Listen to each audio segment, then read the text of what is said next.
Hi, everybody. Welcome to my talk this afternoon. I'm going to be talking about general-purpose GPU programming in Metal. My name is Janie Clayton, and my Twitter handle is RedQueenCoder. So just here's a little bit of background about myself. I took the last year off from my job, career, et cetera, to write a book, and I wrote the book, The Metal Programming Guide. Metal was a framework that Apple introduced in 2014 for graphics and general-purpose GPU programming, which is the topic that I'm going to be speaking about today. Prior to writing that book, I was the co-author on several iOS and Swift programming books. I'm currently the co-host of the Ray Wenderlich podcast. Again, my Twitter handle is RedQueenCoder, and I also have a technical and personal blog at redqueencoder.com. So kind of the purpose of this talk is to explain what general-purpose GPU programming is, what you can get out of it, why you should care about it, and kind of how to implement it. So first off, I want to kind of jump in the Wayback Machine. I want to kind of give you a brief history of GPUs, GPU programming frameworks, kind of how we got to this point in time, and just the general history of what GPUs are and why we care about them and why we have them in our devices. So way back in the Stone Ages, back before 1996, computers didn't really have a lot of specialized chips for graphics. There were a couple of arcade machines. You had things like the PlayStation, I believe 2 was one of the first consoles that had a GPU in it. But for a really long time, the only chip that you had in computers was a central processing unit. And back when GPUs were first introduced, they weren't really that powerful, and there wasn't really a lot that they could do. So if you were integrating them into your flow when you were creating a video game or creating something that was very graphics intensive, you couldn't really send a lot of work to it. And that kind of informed how different frameworks at the time really interacted with and dealt with the graphics processing unit. And in addition to that, every single chip manufacturer kind of had their own driver and they had their own way of doing things. So if you wanted to create a game that was going to be able to work on multiple different devices, you had to adopt a lot of different standards in order for it to work on all of these different devices. And that changed around 1997. John Carmack is a well-known graphics and game programmer who worked at ID Software, and ID Software was the creator of Quake and Doom. And when Quake came out, John Carmack went in and ported all of the graphics over to the GPU because you could get a lot more performance out of the GPU, and it gave a much better experience of the game. While he was going in, at the time, there were two different standards. There was OpenGL and SPI. And he went and converted everything to OpenGL first, and he really liked working with it. He thought it was really intuitive. He got a lot of work done. He got a lot of really great performance out of OpenGL.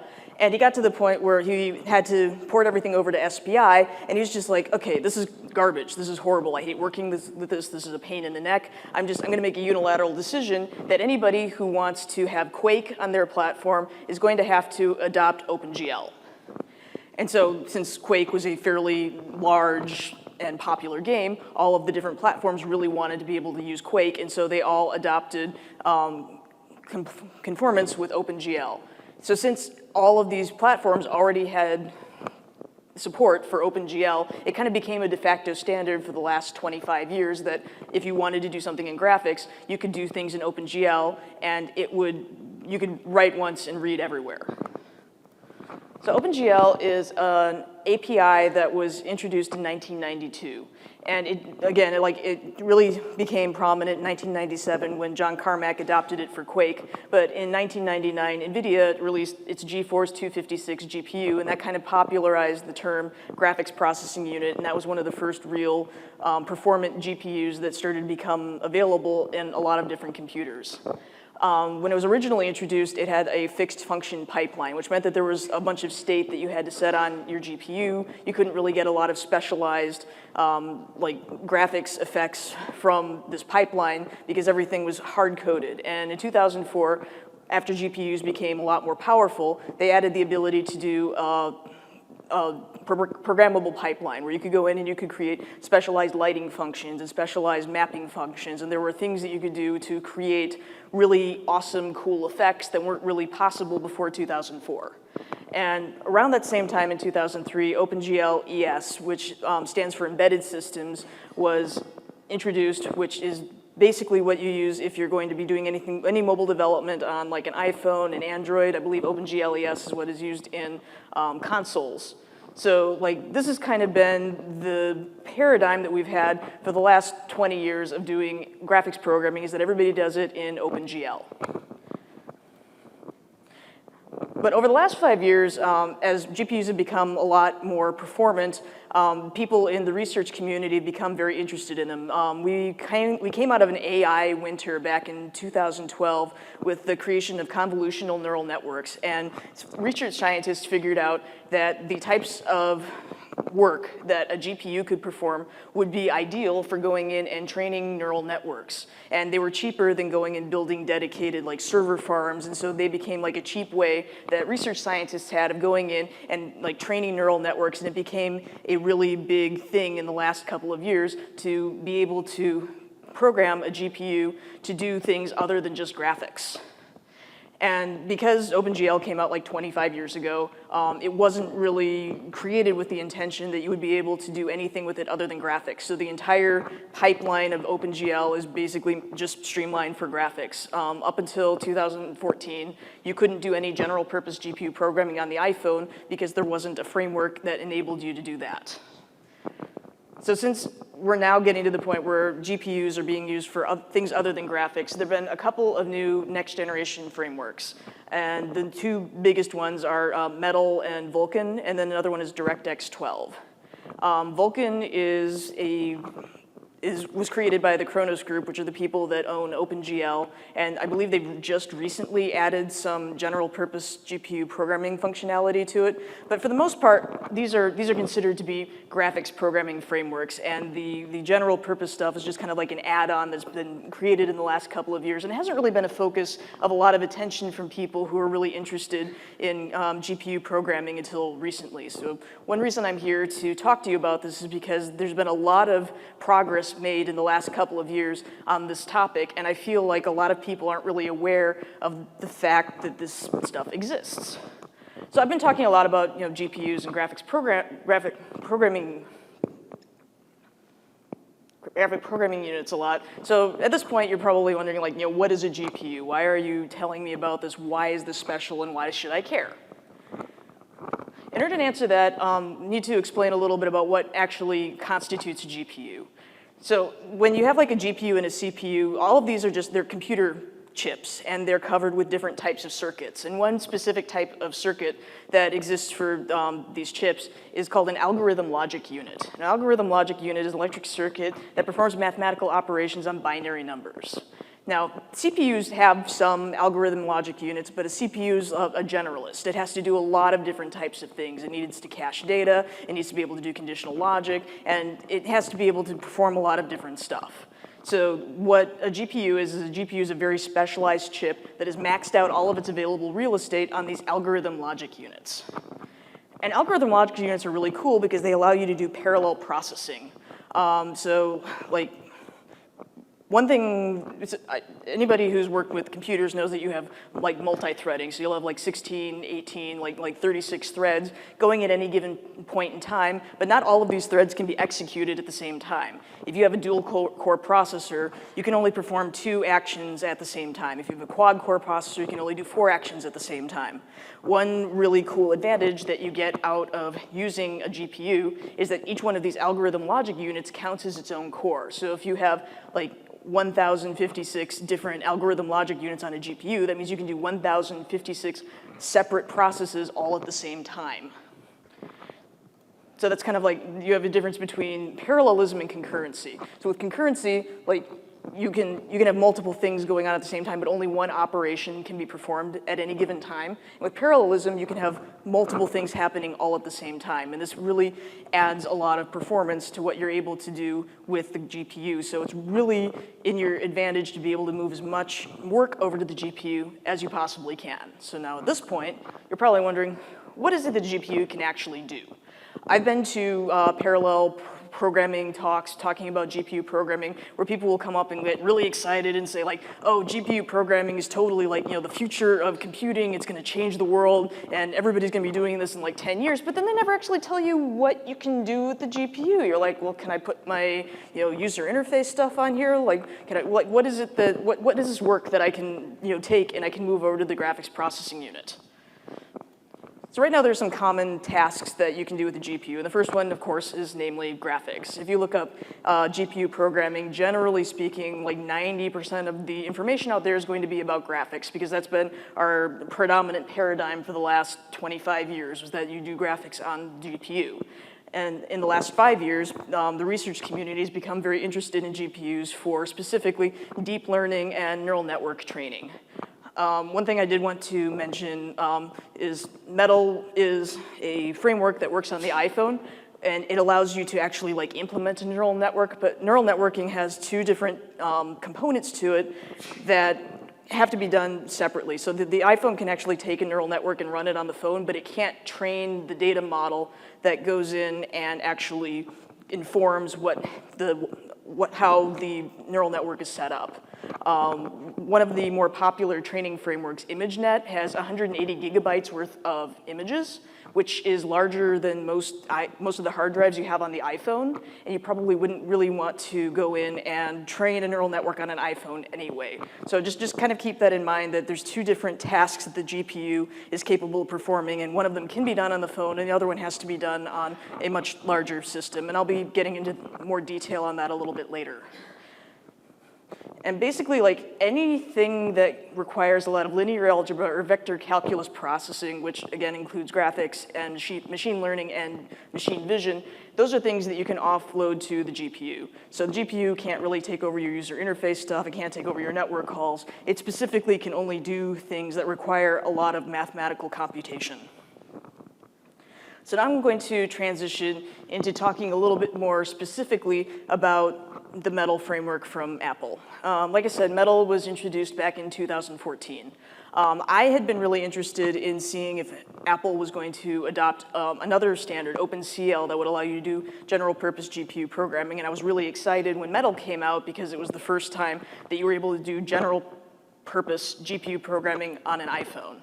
And just over the summer, they created Metal 2. Metal 2 allows you to have an external GPU that you can attach to your computer. They said it was for virtual reality, but like I'm pretty sure you could probably use it for this neural network training.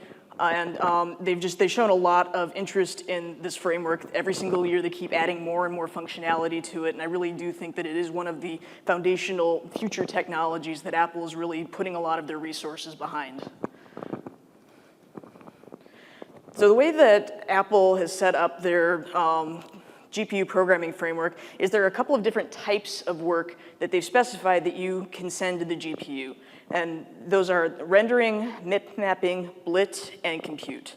Rendering is just your generic, like going and doing 3D graphics. So you would send vertices and different 3D graphics information through the render encoder. The MIP map encoder is one that goes in and it like maximizes and minimizes images and textures without forcing any of that work to be done on the CPU.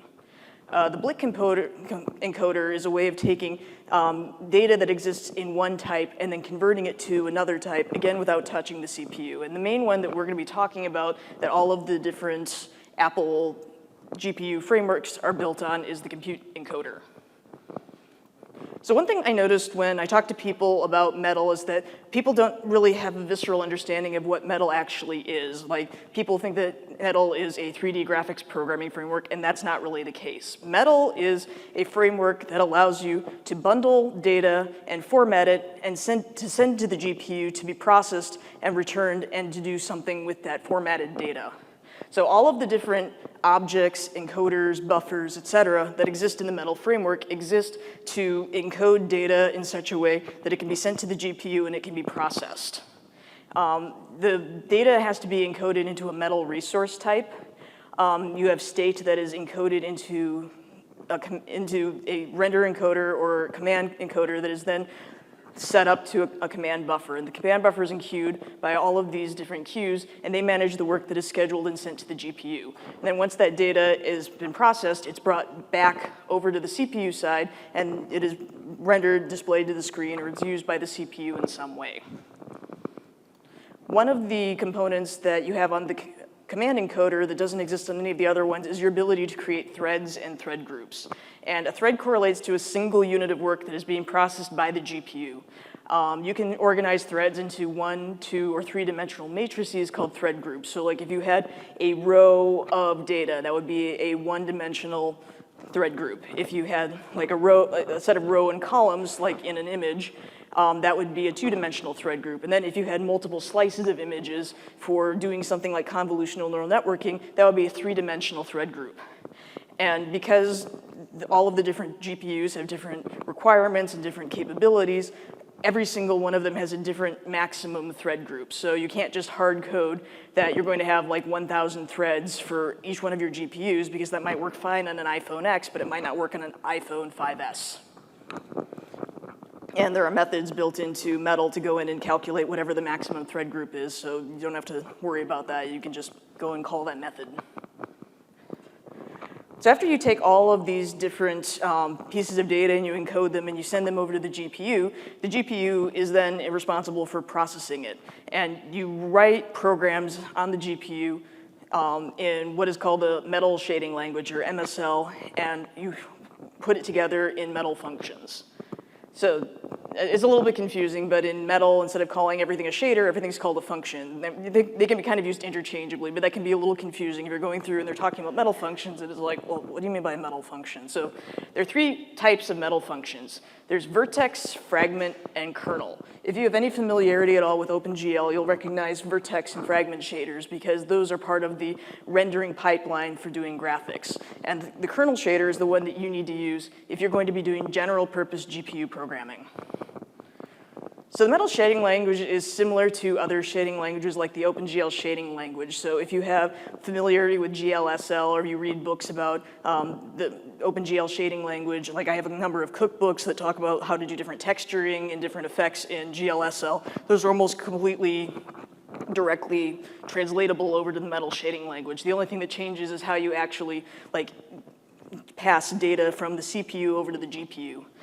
Metal shading language is based on C++14, which can be a little bit confusing if you didn't deal with C++, because apparently the Apple programmers think that everybody knows C++, which was kind of, I don't know. So it's a small language. It doesn't include any of the C functionality for things like strings or any other data types. It is all completely targeted towards mathematical operations. So there's a lot of operations on data types for things like vertices and matrices, and doing matrix transforms, and any type of work that you would use if you're doing animations, deep learning, etc. And again, those are all based on mathematical principles. So like if you know linear algebra and you understand how the math around how animations work, you should be able to look into the shading language and go, okay, I kind of understand what this means.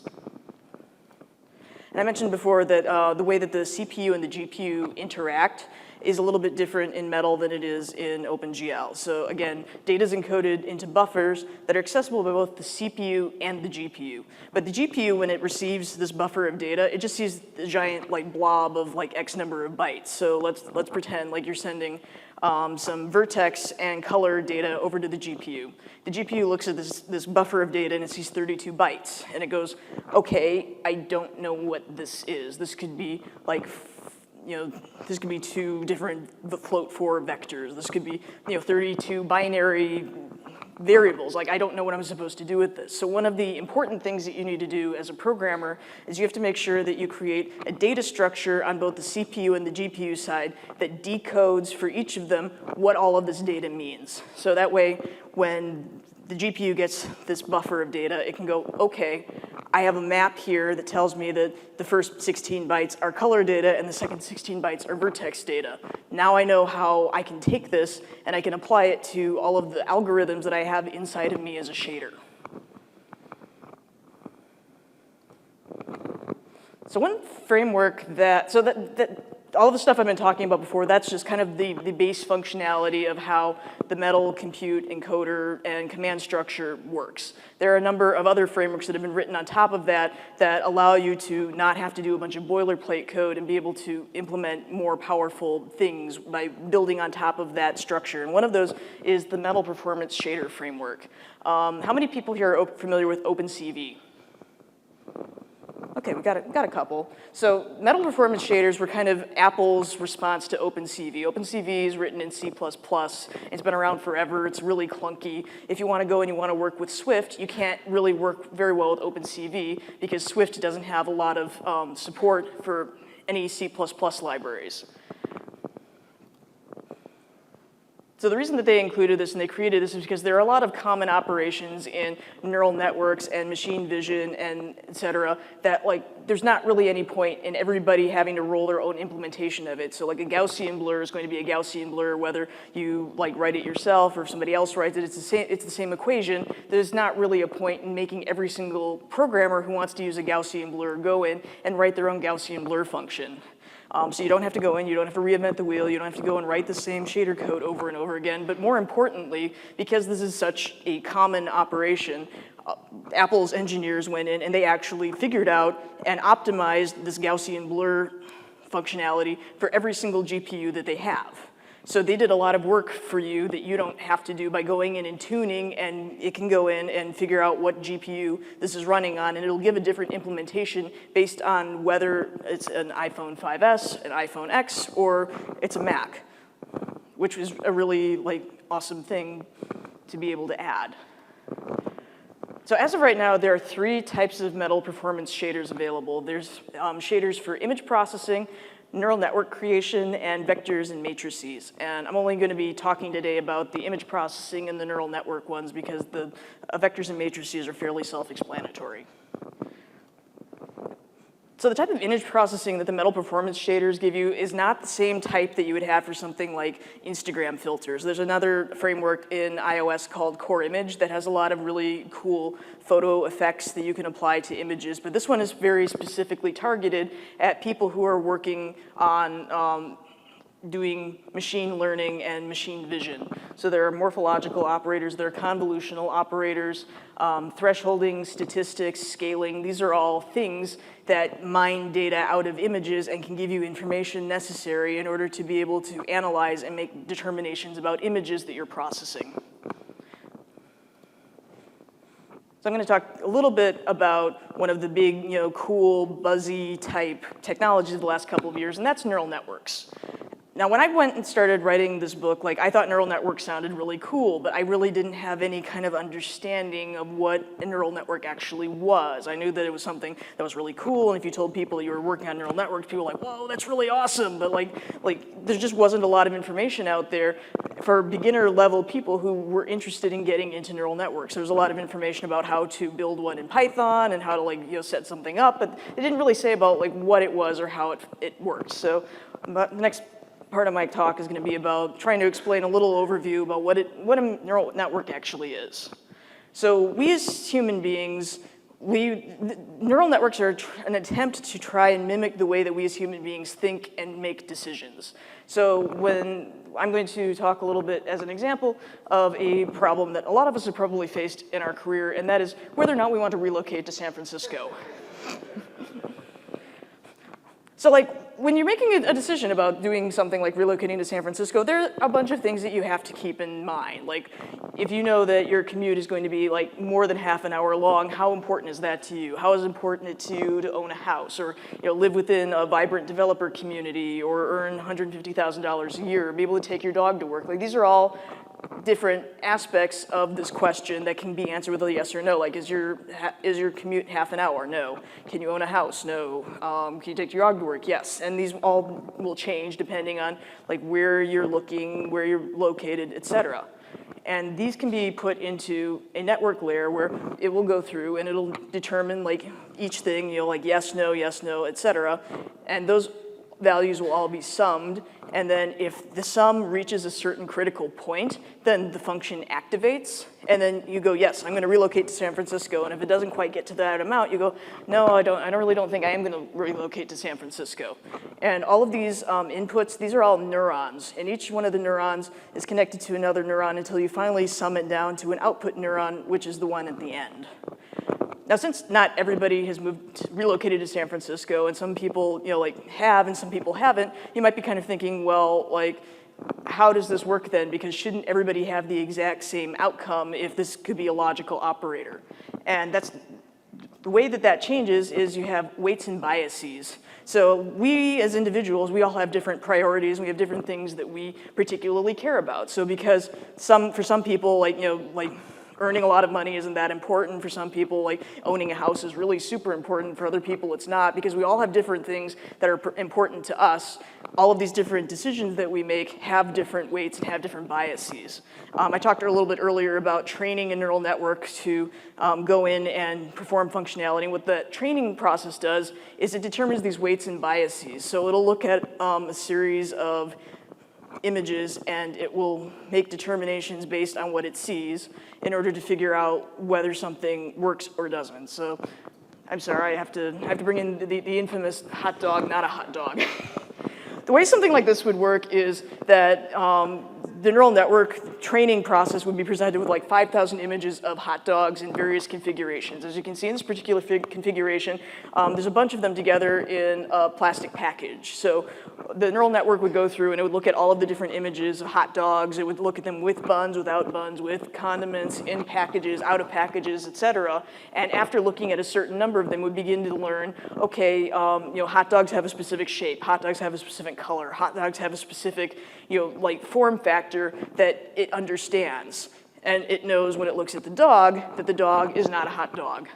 And one of the problems that you can run into with this situation is if you have 5,000 images in a database, then you have the police lineup issue where the neural network thinks that every single thing that it's looking at has to have some correlation inside of its database library, and you'll get a lot of false positives because it'll try to find the closest thing that it can in that object library. So you need to be very careful. One reason this was a good example was because it's either a hot dog or it's not a hot dog. And so I just quickly wanted to mention Metal integrates with a lot of other COCO frameworks. The great Larry Wall said, easy things should be easy and hard things should be possible. So in Metal, if you want to render a box to a screen, that takes 100 lines of code. If you want to go in and render a box to screen using SceneKit, you can do that in 3 lines of code. There are a lot of high-level abstracted frameworks like SceneKit. I mentioned Core Image before, Core ML, Vision, and natural language processing that are all built on Metal, but they allow you to dig a little bit deeper into the frameworks if there's something specific that you'd like to be doing, but you don't want to have to deal with all of the boilerplate stuff, and you want to be able to easily implement some aspect of these frameworks. So just some of the takeaways I have is we carry supercomputers in our pockets. We can do amazing, crazy things with these phones that are more powerful than the computers we had 5-10 years ago. And we're mostly using them for Twitter clients. And to do things where you reach out to APIs and you pull down weather information. We can do so much more with the phones that we carry around in our pockets, but we don't know what's possible yet, and we haven't gone and really dug into what's available. And one big issue that we have right now is worrying about privacy. When you send all of your data up to a server to be processed by a server, you don't know, that could be hacked. All of your information could be gone. Being able to process that information and keep it on the phone could be a selling point to people that they get to own their data and that they can have total privacy. And then just one caveat was that this works best if you have large data sets. So if you just have to analyze 10 pieces of information, it's usually not worth it to go and implement it in Metal. But just again, it's really important to think about what it is that you're trying to provide to your customers, and to know that privacy, especially right now, is such an important thing that it would be really awesome if we can start thinking about how we can allow people to hold on to their own data. Thank you.